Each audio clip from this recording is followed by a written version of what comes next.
अस्सलामुअलैकुम मुअज़्ज़ज़ नाज़रीन, कैसे हैं आप लोग? ठीक है, उम्मीद करते हैं आप तमाम सुनने वाले देखने वाले सही सलामत और खैर खैरियत से होंगे। मैं script writer Naveed Ahmed, film analyst और ट्रेनर दोबारा आप लोगों को अपने चैनल के ऊपर खुशामदीद कहता हूं। जैसा कि आप लोग जानते हैं कि हमने अपने इस चैनल के ऊपर एक सीरीज़ शुरू कर दी है जिसका मकसद सिर्फ़ और सिर्फ ये है कि पाकिस्तानी फिल्म इंडस्ट्री को उरूज बख्शा जाए और उसको ज़वाल से निकाल कर दुनिया के अंदर हम वो मुकाम दिला सके या वो नाम दिला सके जो बेहतरीन और मयारी नाम हॉलीवुड का है या किसी हद तक बॉलीवुड का भी है। इस ज़िमन में आज हम आपको चंद पाकिस्तानी फिल्मों के क्लिप्स दिखाएंगे और उस पर एक तनकीदी जायज़ा पेश करेंगे। लेकिन क्लिप्स दिखाने से पहले एक वजाहत, एक गुजारिश या माजरत। हमारा इस तजिए का मकसद किसी की दिलाजारी करना नहीं है, किसी के ऊपर बेजा तंज करना या मजाक उड़ाना नहीं है। ये सिर्फ़ और सिर्फ इस्लाह के लिए है और ख़ास तौर पर इस मकसद के लिए कि हम पाकिस्तानी फिल्म इंडस्ट्री को एक मयारी फिल्म इंडस्ट्री बना सकें। अगर तनकीद की बात करें तो तनकीद की जगह में सबसे पहले मेरा नाम आएगा, क्योंकि मैं एक स्क्रिप्ट राइटर हूँ, फिल्म एनालिस्ट और ट्रेनर हूँ। आपको दोबारा बताते चले कि हमारे इस YouTube channel Naveed film academy के ऊपर आपको फिल्मी दुनिया से मुताल्लिक वो चीज़ें देखने और सुनने को मिलेगी जो आज तक कोई भी आपको बताने से कासिर रहा है या किसी के इल्म में नहीं होगी या उसने इस मौजू को कभी टच ही नहीं किया। अगर आपको वीडियो अच्छी लगती है, इन्फॉर्मेटिव लगती है तो इसको लाइक करें, शेयर करें और हमारे चैनल को ज़रूर सब्सक्राइब करें और वीडियो के आखिर तक हमारे साथ जुड़े रहिए। तो लिहाजा चलते हैं अपनी मौजू की तरफ। आज का जो हमारा मौजू है वो लॉजिक, और लॉजिक में पाकिस्तानी फिल्मों के अंदर गैर ज़रूरी एक्शन सीन्स जिनका ज़मीनी हक़ाइक़ और लॉजिक से कोई ताल्लुक़ नहीं होता। तो लिहाजा आपको पेश करते हैं एक छोटा सा क्लिप। लेकिन उस क्लिप से पहले इसकी मैं वजाहत दे दूँ कि आपको पता है कि पाकिस्तान के अंदर बंदरों की ऐसी किस्म भी पाई जाती है जो कि तो के अंदर भी काम कर सकती है। यकीन नहीं आता? ये देख लीजिए। जी मुअज़्ज़ज़ नाज़रीन, तो कैसा लगा आप लोग को ये कार्टून?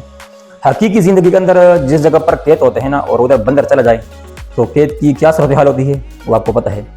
जिस स्क्रिप्ट राइटर ने बांस के डंडे के ऊपर बैठकर ये स्क्रिप्ट लिखा है और जिस समझदार प्रोड्यूसर या डायरेक्टर ने इसको आगे सबमिट किया है और जिन अदाकारों ने इन फिल्मों में काम किया है तो उनको 21 नहीं 121 बल्कि 221 तोहफों की सलामी बनती है। अच्छा, इस बंदर के अंदर और कौन कौन सी खुसूसियात हैं ये देख लीजिए।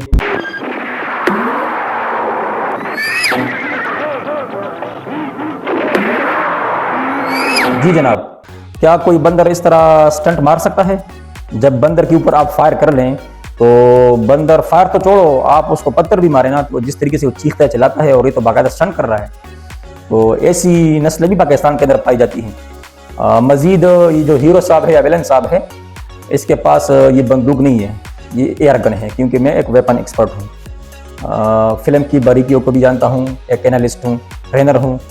तो ये आप किसी और को धोखा दें, हमें धोखा मत दें। जब आप ऐसे कार्टून बनाएंगे तो पाकिस्तान की फिल्म इंडस्ट्री ने क्या तरक्की करनी है या आपका जो आम ऑडियंस है, आम व्यूअर्स है, उसने क्या मुतमईन होना है? वो अपनी असल ज़िंदगी के अंदर और फिल्मी दुनिया के अंदर एक बहुत बड़ी दरार, रुकावट, बैरियर और खंदक देखता हुआ महसूस करता है। और ये खंदक आप लोगों ने खोदी हुई है, क्योंकि आप अपने माशरे के बागी हो चुके हैं। आप अपने माशरे की अक्कासी नहीं कर रहे हैं, आप उनके नाम मसाइल पेश कर रहे हैं। आप तो अपने माशरे के खिलाफ बगावत पर उतर आए हैं जनाब। अगर आप अपने माशरे की सही अक्कासी करते तो आप इस तरह के कार्टून ना बनाते। तो लिहाजा बराए मेहरबानी जो स्क्रिप्ट राइटर्स हैं, प्रोड्यूसर साहिबान हैं और डायरेक्टर साहिबान हैं, ये इस तरह कार्टून ना बनाएं, होश के ना खोलें और पाकिस्तानी फिल्म इंडस्ट्री को एक उरूज की तरफ लेके जाएं, एक मयार की तरफ लेके जाएं। दुकानदारी मत करें, आपने चंद पैसे कमाने हैं और अदाकारों ने अपनी जेब गर्म करनी है। तो लिहाजा इन चीज़ों से गुरेज करें, अच्छी और मयारी चीज़ें दिखाया करें ताकि हमारे माशरे की अक्कासी हो सके, आम बंदा, हमारा जो आम ऑडियंस है वो आपसे मुतमईन हो सके और वो फिल्मी दुनिया के अंदर और अपनी असल ज़िंदगी के अंदर ये दरार, ये बैरियर, रुकावट जो आपने खड़ी की है ये बिल्कुल भी देखता हुआ महसूस ना करे। तो लिहाजा जनाब अपने दिल पे हाथ रख के हौसला करे, थोड़ा सब्र करे, बात यहाँ तक ख़त्म नहीं हुई। इस बंदर के अंदर मजीद खुसूसियात भी पाई जाती हैं। कौन सी खुसूसियात? खुद मुलाहिजा करें।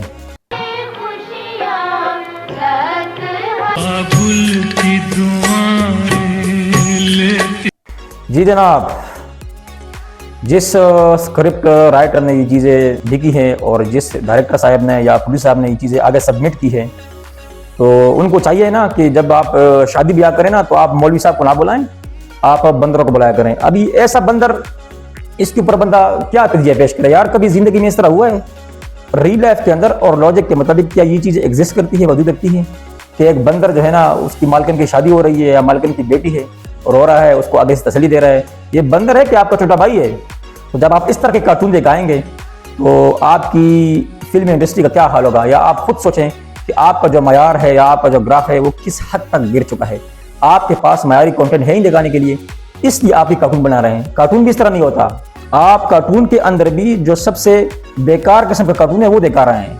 इसके ऊपर कितना बजट लगा होगा, इसके ऊपर कितनी मेहनत हो गई होगी, और आगे सब क्या दिखा रहे हैं, बंदरों को दिखा रहे हैं। तो क्या ये चीज़ें रियल लाइफ के अंदर एग्जिस्ट करती हैं? आप चिड़ियाघर में जाए या किसी ने बंदर पाले हो तो उनसे पूछे कि बंदर की हरकत क्या होती है। लेकिन इधर तो आपने ये, मुझे मेरे ख्याल से बंदरों का प्रोफेसर लगता है, ये पढ़ा लिखा बंदर है, लिहाजा मेहरबानी करें ये कार्टून मत दिखाएं। तो लिहाजा इसी कार्टून के सिलसिले को आगे बढ़ाते हैं और आपको दिखाते हैं एक और क्लिप। लेकिन क्लिप दिखाने से पहले एक ज़रूरी गुजारिश। कौन सी गुजारिश? ये वाली गुजारिश। आपने सबसे पहले घबराना नहीं है, आपने बिल्कुल नहीं घबराना। तो लिहाजा पेश खिदमत है ये क्लिप।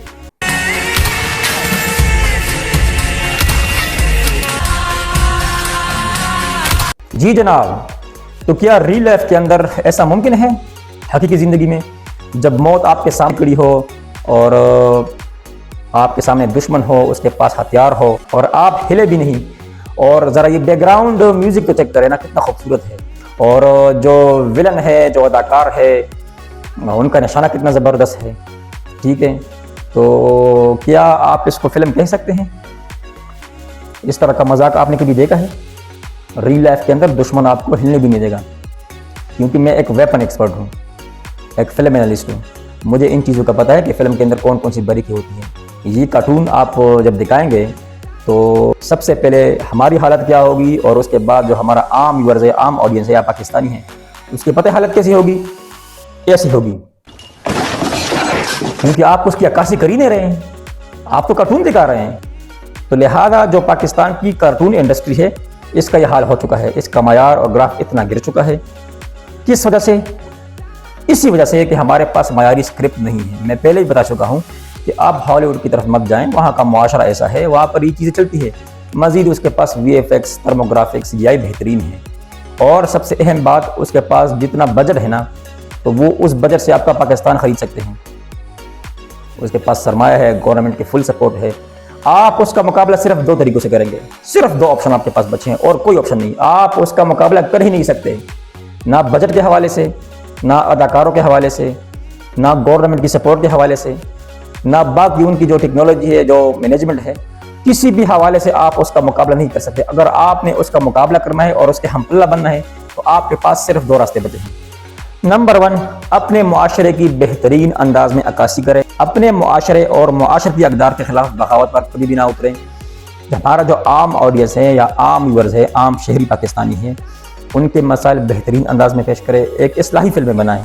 तो इसका फ़ायदा ये होगा कि हमारा जो आम व्यूअर्स है, आम ऑडियंस है, वो अपनी असल ज़िंदगी और फिल्मी दुनिया के अंदर कोई दरार महसूस नहीं करेगा, उसको ये सारी चीज़ें हकीकत के तौर पर लगेगी। इससे क्रिएट होता है एक साइकोलॉजिकल एस्पेक्ट या इफेक्ट।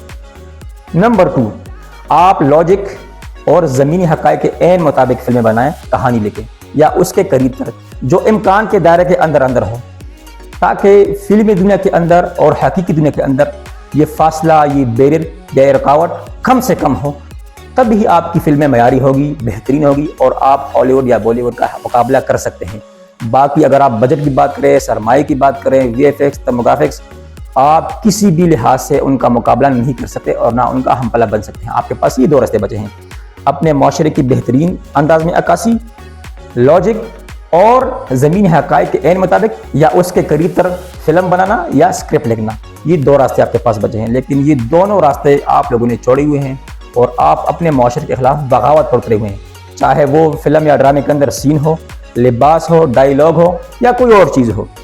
तो यही पाकिस्तानी फिल्म इंडस्ट्री की तबाही और बर्बादी की सबसे बड़ी वजूहात हैं। तो लिहाजा जितने भी स्क्रिप्ट राइटर्स हैं, मेरी तरह प्रोड्यूसर साहिबान है, डायरेक्टर साहिबान है, अदाकार है, उनसे एक गुजारिश है कि आप जितना लॉजिक और ज़मीनी हक़ाइक़ के ऐन मुताबिक चीज़ें बनाएंगे या उसके करीब तर, जो इम्कान के दायरे के अंदर अंदर हो, तो आपकी फिल्में तभी मयारी होगी और आप दुनिया के अंदर एक अच्छा नाम कमा सकते हैं। इसके अलावा आपके पास और कोई रास्ता नहीं बचा है। तो लिहाजा इसी हवाले से आप लोगों को दोबारा बताता चलूँ कि मुझे अगर कोई प्रोडक्शन हाउस या फिल्म कंपनी हायर करती है तो इंशाल्लाह मैं 1 महीने की ट्रेनिंग दूंगा, एक सेशन रखूंगा जिसमें सारी चीज़ें मैं सिखाऊंगा। जितनी भी गलतियाँ कोताहियाँ उनको पॉइंट आउट करूंगा और उनको दुरुस्त करने की अपनी बेहतरीन कोशिश करूंगा और ख़ास तौर पर अदाकारों को प्रोफेशनल ट्रेनिंग दूंगा ताकि हमारी फिल्में मयारी बन सके, लॉजिक के मुताबिक हो, ज़मीनी हक़ाइक़ के मुताबिक हो या उसके करीब तर हो। तो लिहाजा मिलते हैं आपसे अगली वीडियो में, तब तक के लिए इजाज़त दीजिएगा। अल्लाह हाफ़िज़।